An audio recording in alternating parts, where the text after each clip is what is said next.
In this video, we're going to talk really quickly about how to use the graph editor, which is accessed with this little switch right here. And this is probably the single easiest way to make your animation start to look a lot more professional. So I'm just going to select my layer, and I have position open already. So I'm going to set my end keyframe, and then I'm going to come to the beginning of my layer and just hold down Shift and drag my square off the screen so that I have this really basic, straightforward linear animation.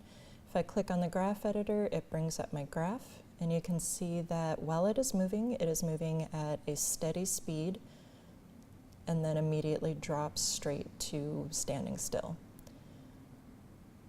This isn't really how things move in the real world. Things tend to ease into their stopping position. So if we grab this handle and drag that line down, you can see it starts off moving at a faster speed and gradually slows down to its stopping point. And even just that little bit makes your animation look a lot more realistic, a lot less abrupt and jerky. And you can also refine this curve by grabbing a hold of these little yellow handles and dragging them out.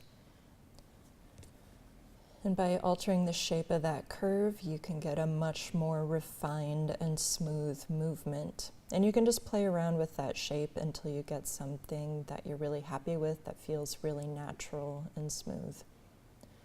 And that's the basics.